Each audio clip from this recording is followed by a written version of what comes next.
अस्सलाम वालेकुम नाजरीन, उम्मीद करता हूँ कि आप सब खैरियत से हैं। गोल्ड के डेली एनालिसिस में आप सबको खुशामदीद कहता हूँ।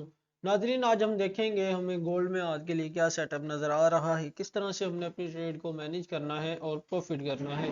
देखिए फ्रेंड्स, ये हमारे वीकली एनालिसिस हैं। अगर आप में से किसी ने हमारी वीकली वीडियो नहीं देखी और लॉन्ग टर्म ट्रेड आप प्लान करना चाहते हैं तो आप वीकली एनालिसिस को फॉलो कर सकते हैं, उसे देख सकते हैं। वहां पर हमने बताया था कि लॉन्ग टर्म मार्केट इस वीक में किस साइड पर जा सकती है। उसके अलावा फ्रेंड्स, आज हम बात करते हैं कि आज के दिन में हमने अपनी ट्रेड को किस तरह से प्लान करना है और प्रॉफिट करना है। आप सबसे गुजारिश है फ्रेंड्स, अगर आपको हमारे चैनल से कोई ना कोई फ़ायदा मिलता हो, हमारे एनालिसिस से कोई ना कोई फ़ायदा मिलता हो, तो हमारे YouTube channel big bull forex academy को सब्सक्राइब करें और हमारी वीडियो को लाइक करें, अपने दोस्तों के साथ शेयर करें। और आप हमारे वीआईपी ग्रुप में भी ऐड हो सकते हैं, जहां पर हम रोज़ाना free of cost chart share करते हैं और सिग्नल भी फराहम करते हैं। लेकिन जो हमारे सिग्नल होते हैं वो सिर्फ एजुकेशन पर्पस के लिए होते हैं। आपने अपनी इक्विटी के मुताबिक अपनी ट्रेड को प्लान करना होता है, अपने बैलेंस के मुताबिक अपने स्टॉप लॉस को रखते हुए ही आप अपनी एंट्री को प्लान करते हैं। फ्रेंड्स, H1 के टाइम फ्रेम पर हम मौजूद हैं। आज हम डेली एनालिसिस करेंगे H1 और 15 मिनट के टाइम फ्रेम पर रहते हुए। देखें फ्रेंड्स,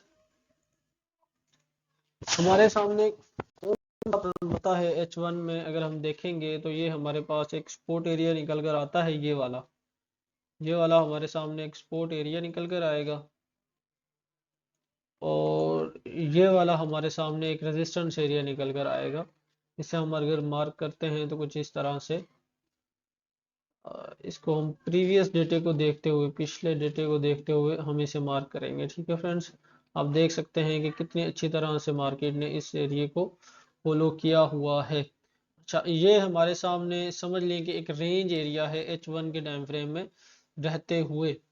तो अभी हम चलेंगे फ्रेंड्स 15 मिनट के टाइम फ्रेम में और वहां पर देखेंगे कि हमें कोई पैटर्न अच्छा नज़र आ रहा है या नहीं।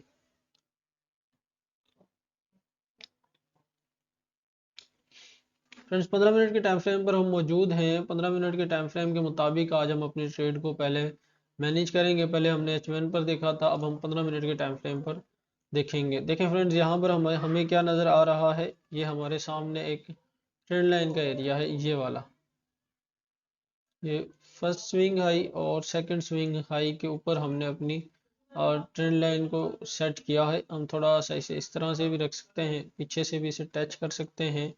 और ये वाला हमारे पास एक एरिया निकल कर आता है। अच्छा, ये वाला एक एरिया निकल कर आता है और ये एक हमारे पास 15 मिनट के टाइम फ्रेम के मुताबिक एक सपोर्ट एरिया भी है। देखिए, ये वाला 15 मिनट के टाइम फ्रेम के मुताबिक हमारे पास एक सपोर्ट एरिया भी है। ये वाला हम इसे थोड़ा सा अगर इस तरह से कर दें तो भी ठीक है।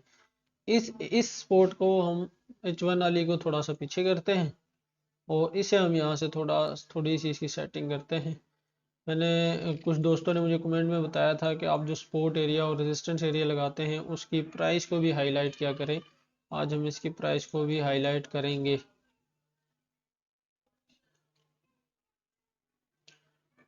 फ्रेंड्स, ये हमारे पास है एक सपोर्ट एरिया और ये है हमारे पास एक रेजिस्टेंस एरिया। आज का बिल्कुल सिंपल से एनालिसिस है। देखें, यहाँ से मार्केट रिजेक्शन ले रही है। पीछे से गोल्ड का जो ट्रेंड है वो एक अप ट्रेंड है। मार्केट ने यहाँ से स्ट्रक्चर को ब्रेक किया, स्ट्रक्चर को ब्रेक करने के बाद रीटेस्ट किया और एक हाई लगाने की कोशिश कर रही है प्राइस। लेकिन यहाँ पर एक इस सपोर्ट एरिया के और इस ट्रेंड लाइन के दरमियान में फंस चुकी है। अगर मार्केट यहीं से एक सेल मूव करती है तो इस एरिया तक एक सेल मूव कर सकती है और यहाँ से दोबारा एक हाई लगाने के लिए तैयारी कर सकती है। लेकिन अगर प्राइस इस एरिया को यहीं से ब्रेकआउट करे, देखें, प्राइस इस एरिया को यहीं से ब्रेकआउट करे, ब्रेकआउट एंड रीटेस्ट करे, तो हमें यहीं से एक हाई लगाती हुई प्राइस नज़र आ सकती है। ये एक स्ट्रॉन्ग वाला रेजिस्टेंस एरिया है जो हमने H1 में मार्क किया था। यहाँ तक हमें प्राइस दोबारा नज़र आ सकती है। लेकिन अगर फ्रेंड्स यहीं से प्राइस रिजेक्शन ले तो फिर हमारे पास ये एक स्ट्रॉन्ग सपोर्ट एरिया, देखें ये वाला, कल यहाँ पर मार्केट ने काफ़ी टाइम स्पेंड किया है यहाँ पर, फिर इसको टच किया, फिर आप देखेंगे यहाँ पर मार्केट ने काफ़ी टाइम स्पेंड किया है। लेकिन अगर प्राइस यहाँ से इसको रिजेक्शन ले, यहाँ तक आए, या तो यहीं से हमें एक अप मूव करती हुई नजर आए, लेकिन अगर इसको ब्रेकआउट एंड रीटेस्ट करे, याद रखें ब्रेकआउट एंड रीटेस्ट के बाद हमने अपनी एंट्री को प्लान करना होता है जब इस तरह की रेंज में मार्केट हो। ब्रेक डाउन करें, रीटेस्ट करें तो हमें इस तरह से एक सेल मूव लगाती हुई प्राइस इस एरिया तक नज़र आ सकती है। फ्रेंड्स बिल्कुल सिंपल से मैंने एनालिसिस किए हैं, उम्मीद करता हूं कि एनालिसिस से आपको ज़रूर कोई ना कोई मदद मिली होगी। मिलते हैं नए एनालिसिस के साथ, हमारे चैनल को सब्सक्राइब करें। अल्लाह हाफिज़।